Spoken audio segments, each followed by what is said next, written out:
Mukhang nabubuhay po sa pantasya itong si Carla Nograles mga kababayan. Carlo Nograles pala dahil anya, ngayon daw hinarap niya sa digong head to head. Bang! Si dating Pangulong Duterte sa Davao City pagka-mayor ay anya, para daw 50-50 mga kababayan. Ewan lang natin kung anong 50-50 ha. 50-50 ang tsansa niya manalo. Taga saang planeta ka ba Carla? Carlo? At ewan lang po natin mga kababayan kung saan niya nakuha ang kanyang computation na 50-50 ang kanyang kandidatura dyan sa Davao City. At hindi lang yan mga kababayan, binanatan pa niya ang mga Duterte dahil anya, kailangan na daw ng pagbabago sa Davao City mga kababayan. Hello, pagbabago. Anong pinagsasabi mo, Carlo? Pagbabago. Dumating na ang pagbabago sa Davao City, matagal na. Sa buong bansa mga kababayan, ang Davao City nga ang namumukod tanging syudad dito sa Pilipinas na masasabi mo talaga na ligtas ka. Anong pagbabago pa ang gusto mo? Baka gusto niyang mga kababayan, baguhin dahil safe na masyado ang Davao City. Gusto mo din ng magulo? Baka yan ang gusto ni Carlo. Tapos ang kanyang mga kababayan, mga birada sa mga Duterte ay itong pagbaha daw at kulang sa classroom. Ganyan. Na as if naman ha, sa Davao City lang nagka-problema ng ganyan. Problema yan ng buong bansa, ungas. At saka isa pa, parang hindi daw masyadong techy mga kababayan. Kulang daw sa digitalization. Hindi daw masyadong high-tech. At yan daw ang kanyang ipupush mga kababayan kapag mananalo siyang alkalde sa Davao City. Panoorin po natin ha. Pero bago po yan, gusto lang po natin pasalamatan mga kababayan. Etong ating mga mababait na viewers mga kababayan from Japan na si Ma'am Cecilia Adzane. Thank you so much Ma'am Cecilia. At ang kababayan natin sa, ano bang sign yan mga kababayan? Pound?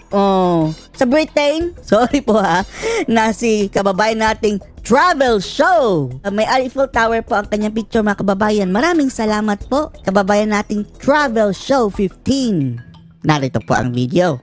Are the Davaoeños, it takes courage for you to do this. By the way mga kababayan, ang galing palang sumayaw nitong si Carlo Nograles, no? Kaya pala medyo mga kababayan, ang lambot ng katawan, no? Ganyan-ganyan. Mahilig palang magkembot-kembot mga kababayan. Sa kanyang social media, panay sayaw mga kababayan si Carla, si Carlo. Actually, to run against former President Rodrigo Duterte. But are the Davaoeños courageous enough too? They are feared, both loved and feared in Davao? So paano mo lalabanan yun? Yung takot sa mga Duterte? Takot sa mga Duterte? Excuse me, Karen Devila. Ano pinagsasabi ditong mga takot sa mga Duterte? Yan ang misconception sa Davao City mga kababayan. Yung pinapakalat nitong mga bayarang media na takot daw ang mga Davaoeño kay Tatay Digong. Hello! Hindi yan takot, kundi respeto at paggalang at yun nga, respeto at paghanga. Magtanong ka sa Davao City kung sino ang takot kay Duterte. Lahat sila hindi takot. Mataas ang paggalang, mataas ang paghanga. Ang takot sa mga Duterte ay mga kriminal, drogista, mga sindikato, mga bias media, kagaya itong si Devila. Actually, Karen, itong pagpasok ko dito is a big step forward already for Davao. Big step forward. As if naman, As if naman, may nagawa kayo sa Davao City. For your information, mga kababayan ha. Ang ama nito na si Nograles na si Nogi, yung kinasuhan pa nga niya yung isang journalista mga kababayan na tinawag na Borles King. Tatay niya. Sobrang tagal niya sa Davao City. Anong napagawa? Ang maraming napagawa lang mga kababayan ay mga poster. Ng pangalan niya. Boy Nograles, kahit saan-saan mga kababayan inilagay. A project of Boy Nograles, kahit lang mga kababayan, waiting shed, ganyan. Obsessed sa pangalan. Laging nilalagay ang pangalan niya mga kababayan. Naging house speaker ang ama. Pero anong nagawa? Wala. Kung meron man, hindi po significant sa Davao City mga kababayan. Ang significant po na may nagpabago sa Davao City ay ang mga Duterte. Ang mga Duterte po ang pundasyon mga kababayan na kung ano ang Davao ngayon. Sige, gibain mo. Hindi naman niya kaya talagang gibain mga kababayan dahil hindi naman ang purpose ito si Nograles ay manalo.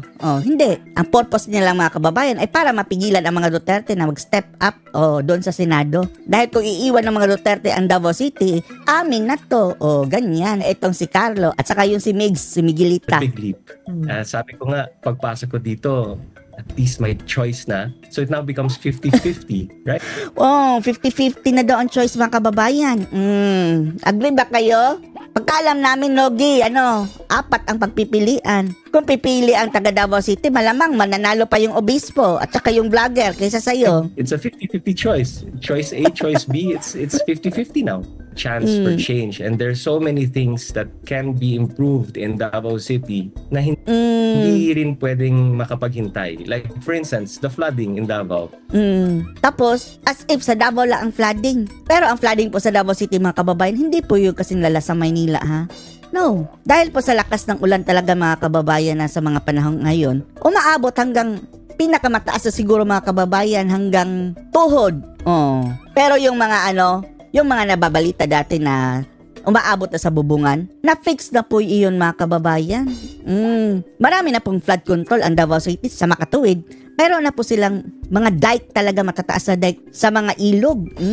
Pero gayon pa man, kailangan pa po ng mas malaking pondo At malaki pa talaga ang trabaho, mga kababayan, na talagang tuluyan ng ma-solve ang problema sa baha. Limited nga ang pondo ng Davao Hindi kagaya sa Maynila, mga kababayan. 1.4 billion daw per day ang expendable. Tapos 5,500 flood control. Baha pa rin. So ang tanong ko, sinasabi mo ba, Carlo, na pabayaan ng mga Duterte itong problema ng pagbaha sa Davao kaya lumala? Because when you think about it, the Rodrigo Duterte was a former president. He had all the power, influence. He controlled the coffers. He could have done it. Napabayaan ba yun? I really can't speak to that. But what I do know is there are... Dahil ang sagot dyan, mga kababayan, no, hindi pinabayaan. Pero, para niya, mga kababayan, yung usapan, hindi ko yan masasagot. Funds in Davao City. You have the Local Development Fund. And you have the Local Disaster Risk Reduction Fund. Over and Ang above. problema kasi Local Development Fund. Bakit hindi mo kaya kausapin si BBM na lagyan ng pondo ng more flood control ang Davao City? Dahil iba po kasi, mga kababayan hawak po kasi ang the bulk of the money ng national government pa rin, mga kababayan, kahit mayaman ang Davao City. The infrastructure fund that Davao City has. Kasi apart from the flooding, there's also a classroom shortage in Davao City. Classroom shortage. As if naman hindi yan overall sa Pilipinas. At saka hindi naman yan masyadong issue talaga, mga kababayan Ikumpara mo sa ibang lugar, classroom shortage sa Davao City. No, hindi ganyan ka-problema talaga. Gumagawa lang ito binibig deal lang niya, mga kababayan, dahil wala siyang ibang makita. But we have the Special Education Fund, and that's yearly, and that's something that can be used and maximized. But I don't understand why the Special Education Fund is not being maximized to build more classrooms and to provide for the needs ng mga school children here in Davao City. So that's also another problem that I think can be fixed. It's a fixable problem. There's a solution to that. Okay, now, you are going against your former boss. Pwede ka makaakusahan ng walang utang na loob. Traidor, ahas. Duterte, because just let me give a bit of history here. When former President Duterte was in office, you were appointed in 2018 as cabinet secretary. That's one. Binigyan, mga kababayan, dahil ang dying wish ng kanyang namayapang ama bago namatay, mga kababayan, at pag-ayos kay Digong suportahan ang mga Duterte. Kaya nabigyan ng posisyon. You were in Congress first, then you were appointed as cabinet secretary, then you also served as presidential acting spokesperson, and you were co-chairperson of the Interagency Task Force on Emerging Infectious Diseases during the time of COVID. And it was Duterte who appointed you in March 2022 as the chairperson of the Civil Service Commission. Hanggang sa pag-alis sa pwesto ng dating Pangulong Digong, mga kababayan, sinecure si Carlo, nilagay sa CSC na hindi po pwedeng tanggalin ng kasalukuyang presidente, mga kababayan. Mayroong fixed term hanggang 2029 pa yan sana. Kaya wala talaga utang na loob, ha? Ngayon, sinaksak, mga kababayan, si dating Pangulong Digong sa likod. At hindi para manalo siya, ha? Win or lose, mga kababayan, ewan lang natin kung ano ang usapan nila. Ang purpose niya ay para harangan ang mga Duterte na mag-step up. So siguro ang tanong, pagka-senador. yan ang kalaban mo. Etong si Carlo Nograles, walang utang na loob. Alam mo, Traidor! Karen, marami tayong pinagtatanawan ng utang na loob. Hindi ba? Maraming pinagtatanong, hindi sinagot ang mga kababayan. Question ni Devila. Ang tanong dito, utang na loob kay Duterte. Sa ating magulang, ang pagbayad natin dyan is maging mabuting anak. Utang na loob natin. Ganyan mga kababayan, sumagot ang mga politiko. Hindi ka sasagutin ng diretsyo. Sa ating mga teachers, maging mabuting estudyante. Utang na loob. Umabot na sa maging mabuting estudyante. Sa nagbigay sa atin ng pagkakataon na magtrabaho, ay magtrabaho tayo na mahusay, na maayos. Ang utang na loob natin sa ating mga kababayan. Hindi yan ang tanong. Pag tayo naging nahalal, pag tayo halal, naging public servant, ay maayos na pagserbisyo. Sagutin mo, ang utang na loob mo sa mga Duterte, so yan ang isusukli mo. Ganun ang pagbayad. Anyway mga kababayan, hindi yan threat kay Digong mga kababayan. Hindi mananalo yan not in 100 years. Kahit pa ngayon na mismo, paunahin nyo na mga kampanya. Tapos si dating Pangulong Digong, wala man lang ni isang poster yan. Tingnan nyo. Natin ang ating utang na loob. At utang na loob din po natin sa ating mga kababayan ang makapagbigay din po tayo ng choice pagdating sa election. And that's really just what we're doing, di ba? Alam nito alam niya, abogado yan mga kababayan. Just to be offering the people of Davao City a choice. A chance for change. A chance for change. Para maging magulo and ulit. To let their voices out. To give them that freedom, the democracy, di ba?